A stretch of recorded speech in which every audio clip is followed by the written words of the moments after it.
क्या सोचा था 6 महीने तैयारी करेंगे, बढ़िया सी नौकरी लगा के घर वालों को दे देंगे ज्वाइनिंग लेटर। सरकारी नौकरी वो दलदल है जिसमें कितनी जवानियां दफन हो गई, और फिर जब लिस्ट में नाम नहीं आता तो फिर से बच्चा जीरो पे खड़ा हो जाता है। उसको पहले से रिवाइज करना है, सारी चीजों को फिर से रिस्टार्ट करता है। नमस्ते भाई, जय हिंद। कैसे हैं आप लोग? उम्मीद है अच्छे होंगे और अच्छे तरीके से अपनी तैयारी में व्यस्त होंगे। क्या सोचा था जब सरकारी नौकरी के फील्ड में आपने एंट्री करी थी? क्या सोचा था 6 महीने तैयारी करेंगे, बढ़िया सी नौकरी लगा के घर वालों को दे देंगे ज्वाइनिंग लेटर, लो जी हम सेलेक्ट हो गए और सबकी जिंदगी संवर गई। ऐसा कुछ सोच करके आए थे क्या? सरकारी नौकरी वो दलदल है जिसमें कितनी जवानियां दफन हो गई, और आप ये सोचे बैठे हो कि 6 महीने और 1 साल में सब कुछ मिल जाएगा। ऐसा अगर आप सोचते हो तो आप गलत सोचते हो। आज मैं आपको रियलिटी भी बताऊंगा, और जिन बच्चों का आपको ये फील आ रहा, अभी हाल ही में आपने यूपी पुलिस का एग्जाम दिया कि मैंने एग्जाम तो दे दिया बट मेरे चांसेस नहीं लग रहे सिलेक्शन होने के, फील नहीं आ रही, कॉन्फिडेंस नहीं आ रहा कि सिलेक्शन होगा नहीं होगा। बहुत सारे बच्चों के साथ एक गलती और हो रही है। आंसर की आने के बाद जब वो अपने नंबर चेक करते हैं आज के टाइम पे, जो वो सोचते हैं कि शायद मेरा सिलेक्शन हो जाएगा, बट कट ऑफ कहीं ऊपर चली जाती है। बहुत सारी समस्याएं होती हैं, और बहुत सारे बच्चे एक ट्रैप में फंसते हैं। एक एग्जाम को दे करके आते हैं, अगर वो किनारे पर होते हैं तो वो पढ़ाई की इंटेंसिटी को कम कर देते हैं, और अनफॉर्चुनेटली जब लास्ट में ये पता चलता है कि लिस्ट में नाम नहीं आया, फिर इतने बीच का जो समय है वो बर्बाद हो जाता है। मैं दिल्ली पुलिस का एग्जाम्पल ले लेता हूँ। लगभग 5 महीने हो लिए एग्जाम होने के बाद, कोई रिजल्ट का नामो निशान अभी तक नहीं आया। कांस्टेबल की बात करूं, अभी 1-2 दिन में भले आ जाएगा, बट इतने बीच में ऐसे कितने बच्चे होंगे जिन्हें ऐसा लग रहा होगा कि मेरा लिस्ट में नाम आएगा, मैं दौड़ लेता हूं। दौड़ने के साथ वो पढ़ाई छोड़ चुके होंगे। 5 महीने का गैप या 3 महीने का जो गैप होता है वो आपकी तैयारी को जीरो पे लाके रख देता है, और फिर जब लिस्ट में नाम नहीं आता तो फिर से बच्चा जीरो पे खड़ा हो जाता है। उसको पहले से रिवाइज करना है, सारी चीजों को फिर से रिस्टार्ट करता है। ऐसे लूप में फंसे होते हैं। एक बार तैयारी करी, खुद की एक्सपेक्टेशन मान ली कि इसमें हो जाएगा, पढ़ाई कम कर दी, फिर वहीं आ गए, फिर पता चला लिस्ट में नाम नहीं आया, फिर तैयारी करेंगे नोटिफिकेशन आने के बाद। ये एक ऐसा लूप बन जाता है जहां सालें गुजर जाती हैं। ऐसे में कितने लोगों को जानता हूं जो शुरुआत में बहुत जोश के साथ एंट्री किए थे, आज 6-6 साल 7-7 साल हो गए लेकिन नौकरी नहीं लगी। और ऐसे भी बहुत लोग आते हैं जो 1 साल के अंदर पढ़ के सिलेक्शन लेकर के तेज जाते हैं, अपना जिंदगी संवार लेते हैं। आपको उन लोगों में रहना है या इन लोगों में रहना है? सबसे पहले आपको ये समझना पड़ेगा कि हम जिन फैमिलियों से आते हैं, हमारे हिस्से में मेहनत आ चुकी है। और अगर गलती से आपने सरकारी नौकरी की दलदल में कदम रख लिया है तो खुद के दिमाग को इतना मजबूत बना लो कि हमें मेहनत करनी पड़ेगी। और दूसरी चीज मैं आपको बता देता हूं, अगर इस फील्ड में आने के बाद आप 100% नहीं दे रहे हो, ये कहने वाली बात नहीं है, थोड़ा महसूस करना। 100% का मतलब क्या है कि आप दिन में पढ़ाई कर रहे हो, बीच में उसका नोटिफिकेशन का मैसेज आया, आपने उसका मैसेज का रिप्लाई दे दिया, 2 मिनट का समय लेकर के रिप्लाई दे दिया, फिर रात को आधा घंटा, बोले पूरे दिन पढ़ाई करिए, आधा घंटा उससे बात कर लेता हूं।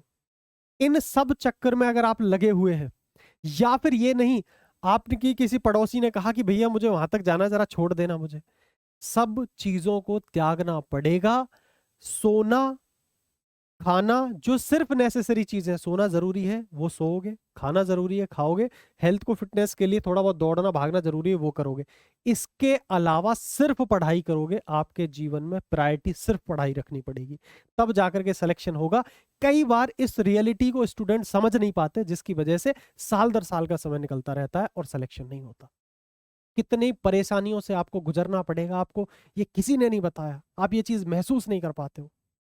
आप गवर्नमेंट जॉब में आकर के स्किल लेस हो जाते हो बिल्कुल। अगर आपने यहाँ 3 साल 4 साल गुजार दी तो मेरा विश्वास मानना, आपके स्किल्स हो जाएंगे जीरो। और जब आप प्राइवेट सेक्टर में कहीं सोचोगे नौकरी करने की, कोई नौकरी देने नहीं बैठा आपको। फिर क्यों ये सब चीज समझ के आपको डर महसूस नहीं होता? क्यों आप जबरदस्त पढ़ाई नहीं कर रहे हो? और गवर्नमेंट जॉब में सिलेक्शन का सिर्फ एक ही चीज काम करती है, जान लगा दो या जाने दो, बट बट के तैयारी मत करो। 2 महीने कस के पढ़ेंगे, पेपर दिया, रिलैक्स हो गया, पढ़ाई छोड़ दी। जब तक ऐसा करके पेज का फर्रा, जिसको ज्वाइनिंग लेटर नहीं कहते हैं, जब तक वो तुम्हारे हाथ में ना आ जाए, तब तक पेन और कॉपी तुम्हारे हाथ से दूर नहीं जाने चाहिए। ये तरीका है गवर्नमेंट जॉब में सेलेक्ट होने का। मैंने खुद गवर्नमेंट जॉब क्रैक कर रखी हैं, कई सारे एग्जाम्स क्रैक कर रखे हैं, इन सब के अनुभव के हिसाब से मैं आपको गाइड करता हूँ। एक बार देखना यहाँ पे, अभी हाल ही में यूपी पुलिस वगैरह का पेपर हुआ, बहुत से बच्चे इतने डिमोटिवेट हैं, समझ नहीं आ रहा। कुछ बच्चे हवा में ही ये सोच रहे हैं कि मेरा सिलेक्शन हो जाएगा, वो पढ़ाई छोड़े बैठे हैं। आपको, अगर आप किसी पेपर को दे करके आ रहे हो, आकलन करो, होगा नहीं होगा ये उस दिन डिसाइड होगा जिस दिन लिस्ट में नाम आएगा। अपनी बुद्धि मत चलाओ। जैसे पढ़ाई कर रहे थे पेपर से एक दिन पहले, पेपर के एक दिन बाद सेम इंटेंसिटी से, सेम तरीके से लगातार पढ़ते रहो, जो आने वाले एग्जाम से उनके लिए मैं आपकी आंखें खोलने का प्रयास कर रहा हूं। पेपर दे के आके जो आप रिलैक्स हो जाते हो, वही कारण है जिसकी वजह से सालों साल खिंचती जा रही है। जब तक ज्वाइनिंग लेटर ना आ जाए तब तक पेन और कॉपी छोड़नी नहीं है। देखो, अगर सिलेक्शन नहीं हुआ, इसका मतलब अगर आप पेपर दे करके आए, आपको ये महसूस हो रहा है कि मेरा पेपर खराब हो गया, पहली बात अपने आप को ये आंकना कि मेरे बस की नहीं है, ये फील्ड मेरे लिए नहीं है। डीमोटिवेट होकर के नहीं पढ़ना। कई बार ज्यादा मोटिवेशन की, अरे मेरा तो सिलेक्शन हो जाएगा इसलिए नहीं पढ़ना, ये सारी चीजें खराब। अपने आप को आंकना वाकना छोड़ दो। फिलहाल बस ये देखो, जहां इतने नंबर मेरे बैठ रहे हैं, इस पे चांसेस है तो अच्छी बात है, नहीं है तो मैं आगे के एग्जाम्स देखूंगा। अगर मैं आ ही चुका हूं इस फील्ड में तो बिना नौकरी लिए नहीं जाऊंगा। और समय खुद को सिर्फ 2 साल का समय देकर के चलो। 2 साल का समय आपको देना है कि गवर्नमेंट जॉब के फील्ड में रहूंगा, 2 साल के अंदर अंदर नौकरी लेके जाऊंगा। जिस दिन से एंट्री कर रहे हो उस दिन से काउंट कर रहा हूं, वरना ऐसी कितनी 2 सालें बीतती हुई चली जाएंगी। खराब हुआ ये एनालिसिस करना है, कितने क्वेश्चन आपने अटेम्प्ट किए। देखो, कई बार आप क्या एनालिसिस करोगे, जो आप मेन पेपर दे करके आएगो। मैं इतनी बार बोलता हूं कि पेपर देने से पहले इतने मॉक्स दिया करो। मॉक टेस्ट अगर आप ढंग से दोगे और उसका एनालिसिस करोगे तो यहां आपको मेन पेपर एनालिसिस करने की जरूरत नहीं पड़ेगी। फिर भी आप जो पेपर दे के आए हो, कितने श्योर थे, कितने तुक्के लगाए, क्या आपका वीक सेक्शन है, ये अब नहीं पहचानोगे तो कब पहचानोगे। ये सब चीजें देखो, कहाँ आपका टाइम वेस्ट हो रहा है। मैथ में टाइम फूक रहा है, रीजनिंग में टाइम फूक रहा है। कैसे मैथ के वो टॉपिक हैं जहां तुम्हारा टाइम सबसे ज्यादा लग रहा है। कौन से मैथ के ऐसे टॉपिक हैं जिसके कॉन्सेप्ट ही दिमाग से बाहर जा रहे हैं। कौन से ऐसे टॉपिक है जिनमें कैलकुलेशन में तुम फंसते हो। कंपाउंड इंटरेस्ट एक ऐसा चैप्टर है जहां बच्चे कहते हैं कैलकुलेशन नहीं होती हमसे। तो इन सभी चीजों को आपको अपनी वीकनेस को पहचानना है। कितने तुक्के मार के आए हो इस पेपर में और आगे ऐसा नहीं करना। इन सब चीज का एनालिसिस तुम्हें ही करना पड़ेगा। आकर के दिल पे हाथ रख के बताना, कितने ऐसे बच्चे हैं कि पेपर खोल के तुम 1 घंटे बैठे हो और आकर के तुमने देखा हो कि हाँ मैंने कितने सही किए थे, कितने गलत किए थे, उस पर गहन अध्ययन किया हो। नहीं करते। इतने भी मैंने ऐसे बच्चे देखे हैं, वहां से एग्जाम सेंटर से बाहर आकर के पेपर दूसरे को दे आते हैं, ले पकड़। नहीं हो भाई, आप रियल एस्पिरेंट नहीं हो। फिर तो सालें गुजरेंगी। दूसरी सबसे बड़ी चीज मैंने अभी आपको बताया, पेपर दे के आ गए, एकदम रिलैक्स हो गए, वाह भैया पेपर हो गया। अब तुम क्या करोगे, नई वैकेंसी कौन सी आ रही है, कितने कमेंट आते हैं, भैया ये नोटिफिकेशन कब आएगा, भैया इसके बारे में बता दो। अरे साफ पता है कि आज ना आज के दिन अगर कोई नोटिफिकेशन आने वाला है, तुम क्या कर रहे हो, जब नोटिफिकेशन का वेट कर रहे हो, नोटिफिकेशन के बाद तैयारी शुरू करोगे, फिर क्या घंटा सिलेक्शन होगा तुम्हारा। सिलेक्शन लेना है तो अभी से लगना पड़ेगा। ऐसे में आपको कितने एग्जाम्स दिखाऊंगा जिनके नोटिफिकेशन आने वाले। सबसे बड़ी गलती करते हो, नेक्स्ट वैकेंसी कब आएगी तब पढ़ूंगा, नोटिफिकेशन का वेट करते हो। नोटिफिकेशन आने के बाद आप पढ़ोगे तो फिर कहाँ समय रह जाएगा तुम्हारे पास। यही तो कुछ गलतियां हैं जो सालों साल लाखों विद्यार्थी कर रहे हैं, जिनका सिलेक्शन नहीं हो रहा। और सिलेक्शन लेने वाला दिमाग नहीं लगाता कब नोटिफिकेशन आ रहा है कब। उसे ये पता है सुबह से शाम तक मुझे इतनी पढ़ाई करनी है, नोटिफिकेशन आएगा भर दूंगा, एग्जाम में बैठूंगा, सेलेक्ट हो जाऊंगा। मेरा काम पढ़ने का है, सिर्फ पढ़ते पढ़ते पढ़ते पढ़ते रहना ही पड़ेगा। नोटिफिकेशन आएगा तब पढ़ूंगा, कल से पढ़ूंगा, अभी ये 2 शादी हैं, इन 2 शादियों के बाद पढ़ूंगा। ऐसे अगर कर रहे हो तो कुछ नहीं होने वाला है, मैं तुम्हें बता देता हूं। कुछ सवाल जो हमारे सामने रेगुलर आ रहे हैं आने वाले टाइम में, यूपी पुलिस की अगली वैकेंसी कब आएगी, दिल्ली पुलिस की नई भर्ती कब आएगी, एसएससी जीडी की नई भर्ती कब आएगी। भर्तियों का वेट करते रहते हो, जानकारी दूंगा अभी इन सब चीजों के बारे में। यूपी पुलिस की मैं बात करूं तो पहले मैं दिल्ली पुलिस का बता दे रहा हूं। अभी 2025 में वैकेंसी आई थी और अब वैकेंसी जो आएगी वो लगभग 2027 के लास्ट में ही भले आए। 2027 में आएगी वैकेंसी, आई तो वो भी लास्ट में आएगी। लेकिन अगर आप दिल्ली पुलिस के लिए टारगेट कर रहे हो तो मैं आपको एक चीज बता देता हूँ, ये दिल्ली पुलिस में अगर आपको सिलेक्शन लेना है तो 8 से 10 महीने की तैयारी लगती है इसमें। अगर आप ये सोच रहे हो कि हाँ नोटिफिकेशन आएगा तब तैयारी करेंगे, 8 से 10 महीने लगेंगे। अगर 27 में वैकेंसी आ रही है, 6 महीने इस साल में बचे हुए हैं, ठीक है, 6 महीने भी नहीं बच रहे होंगे, 6 महीने बच रहे हैं, और उसके बाद तुम 2-3 महीने 2027 की मान लो, तब जाकर के आप इस एग्जाम के लिए क्वालिफाई करने लायक बनोगे। हलवा नहीं है यार आज के टाइम पे। तुम्हें बस ये लगता है कि वो पुराने जमाने की तरह कि 3-4 महीने पढ़ के सिलेक्शन हो जाएगा। टाइम देना पड़ेगा तुम्हें। यूपी पुलिस की नई भर्ती कब आएगी? योगी जी ने साफ बोला हुआ है कि 1 लाख, उत्तर प्रदेश भर्ती प्रोन्नति बोर्ड इस वर्ष 1 लाख नई भर्तियां करने जा रहा है, और नई भर्तियों के लिए उन्होंने बोला है 28 अप्रैल का ये ट्वीट है। ये तो कंफर्म है कि इलेक्शन से पहले कुछ भर्तियां तो यूपी पुलिस की दोबारा आएंगी। अब तुम क्या करोगे? भैया नोटिफिकेशन आएगा तब पढ़ने बैठेंगे। फिर वो ये कहावत है ना कि अब पछताए क्या हो, तो जब चिड़िया चुग गई खेत, वही तुम्हारे साथ हो जाएगा। आज से, अभी से क्यों नहीं पढ़ रहे? कहाँ भटके हुए हो भाई? फ्री में भी इतने लोग पढ़ा रहे हैं, हम भी तुम्हारे साथ लगे हुए हैं।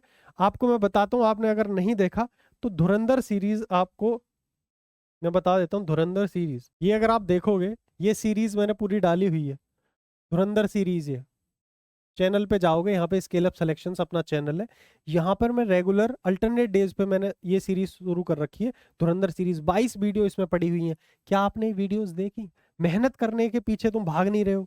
ये अगर देखोगे तुम यहाँ पर, ये डेली डोज, क्या ये आपने पूरी वीडियोस कंप्लीट कर रखी है? नहीं भाई, अभी से अपने सब्जेक्टों को मजबूत करते चलो। मैंने कितनी बार बोला है, आप वैकेंसी के हिसाब से तैयारी करना छोड़ दो, आप तैयारी करो अपने सब्जेक्टों के हिसाब से।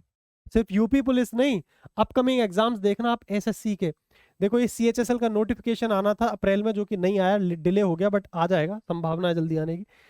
एमटीएस जून 2026 में एमटीएस की वैकेंसी आनी है, सीपीओ की वैकेंसी आनी है। ये आपका एसएससी जीडी, अगर आप कांस्टेबल वाले बच्चे हो, सिर्फ कांस्टेबल टारगेट करते हो, एसएससी जीडी सितंबर 2026 में आएगा। आप अभी से नहीं लगोगे, और इसका एग्जाम होना जनवरी से लेके मार्च 2027 में। आप वेट करते रहोगे, जब नोटिफिकेशन आएगा तब पढ़ेंगे, नहीं होता फिर सिलेक्शन। इतने सारे एग्जाम्स आपके सामने बचे हुए, एसएससी के एग्जाम्स हैं ये। मैं आपको रेलवे के भी बड़े एग्जाम्स दिखाता हूँ। मैं सिर्फ उन एग्जाम की बात करूंगा जहां बच्चे, नंबर ऑफ वैकेंसीज भी अच्छी आती हैं। एनटीपीसी, यूजी, अंडर ग्रेजुएट और ग्रेजुएट लेवल, अगस्त 2026 में बोला है कि वैकेंसी आ जाएंगी। इसके बाद लेवल 1 ग्रुप डी में बहुत सारी वैकेंसी आती हैं, अक्टूबर 2026 में ये वैकेंसी आ जाएगी। वैकेंसी कम थोड़ी है, अगर आप का पेपर खराब हुआ है, डिमोटिवेट होके बैठे हो, उससे काम थोड़ी चलेगा। इतनी सारी रेलवे की वैकेंसी होगी, एएलपी वगैरह की अभी मैंने लगाई नहीं है यहाँ पे, ठीक है। ये देखो, एसएससी की वैकेंसी हो गई, यूपी पुलिस में भी वैकेंसी आने वाली, 2027 में दिल्ली पुलिस भी आ जाएगा।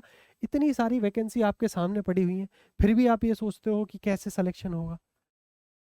सिर्फ पढ़ाई पर ध्यान दो। और मैंने कितनी बार एक चीज बोली है, आपको क्या करना है, सब्जेक्ट वाइज तैयारी करना है।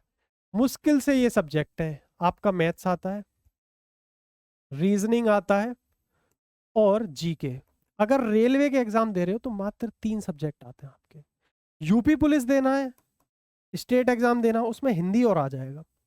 बस ये आपको तैयार करना है। अगर आप कांस्टेबल लेवल की जॉब्स को देख रहे हो, सेंट्रल गवर्नमेंट की जॉब देख रहे हो, तो इंग्लिश और रेडी करना है आपको। आपको अपने हिसाब से चीजें देखनी पड़ेगी कि आपकी स्ट्रेंथ क्या है। हो सकता है आप इंग्लिश में बिल्कुल वीक हो, तो आप उन जॉब्स को टारगेट कर लो। इतनी सारी जॉब्स हैं जहां ये सब्जेक्ट आते हो। यूपी पुलिस की डेफिनेटली वैकेंसी आएगी, 4 सब्जेक्ट आते हैं, आप उनको पढ़ो। रात को सोने से पहले डेली कितना पढ़ा है, उसका एनालिसिस, अगले दिन क्या पढ़ने वाले हो, इन सभी चीजों पर गौर देने की जरूरत है। मैं आपको फिर एक बार कहना चाहता हूं, जिस दलदल में आप एंट्री कर चुके हो, यहां से निकलने का एक ही रास्ता है कि ज्यादा भटकना कर दो बंद। इसका नोटिफिकेशन कब आएगा, ये कब आएगा, ये रेगुलर अपडेट देने के लिए हम आते रहते हैं। आपका काम है पढ़ना, और हम लोगों का काम है पढ़ाना। हम रेगुलर पढ़ा भी रहे हैं, अगर आप तब भी नहीं पढ़ रहे हो तो फिर क्या ही फायदा है। थोड़ा अपने बारे में सोचो। ये जिंदगी 2-4 दिन की नहीं है, बहुत लंबा सफर है। इसको तय करने के लिए अभी से मजबूत होना पड़ेगा आपको। और मजबूत होने के लिए नौकरी सबसे बेहतरीन साधन है, सरकारी नौकरी। उसके लिए कितना, 6 महीने 1 साल की मेहनत नहीं कर सकते हो तुम? अपने लिए, अपने घर वालों के लिए नहीं कर पा रहे हो? ये कब होगा, वो कब होगा, इतनी सारी कमेंट आते हो।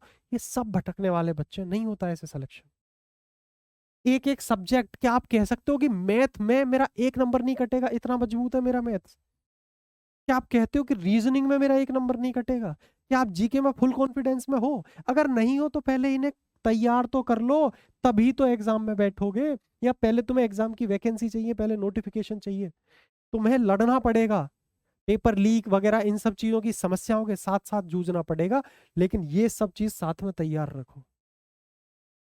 पेपर लीक हो गया, ये हो गया, भाई ये सब चीजें भी चलेंगी, हाथ लंबा करके चांद नहीं तोड़ पाओगे। ठीक है, ये जो चीजें हैं जिन पे तुम्हारा बस नहीं चलता, उनके पीछे कभी मत भागो, तुम्हारा बस चलता है इनको पढ़ने पर। तो सबसे पहले पूरा ध्यान दो इन्हें पढ़ने पर। बहुत लोग लगे हुए हैं चीजों को सुधार करवाने के लिए, तुम घर बैठ के एस्पिरेंट हो, उतना नहीं कर सकते हो। तुम बस फिलहाल इस पे ध्यान दो। इस पूरी जद्दोजहद में जो बच्चा पढ़ता रहता है, लगातार पढ़ता रहता है, वही सिलेक्शन ले जाता है। मैं बार बार आकर के समझाने का प्रयास लगातार कर रहा हूँ, फिर भी अगर नहीं समझ में आ रहा है तो चाहे मैं हूं या कोई और हो, कुछ नहीं कर पाएगा। थोड़ा सा समझदार बनो, धीरे धीरे उम्र भी बढ़ रही है, बचपने से बाहर आओ, समझदारी से काम लो। बाकी मिलते हैं अदर वीडियोस में। ठीक है, बहुत सारी जो भी आपके कुछ में क्वेरीज हो या कुछ भी डाउट आपके मन में हो, कमेंट सेक्शन खुला हुआ है, पूरा कमेंट सेक्शन भर दिया करो, मैं पढ़ता हूँ, एक एक कमेंट को पढ़ता हूँ मैक्सिमम टाइम, और उसी के आधार पर मैं नेक्स्ट वीडियो लेकर के आता हूँ। तब तक के लिए मस्त रहिए, मुस्कुराते रहिए, मिलते हैं अदर वीडियोस।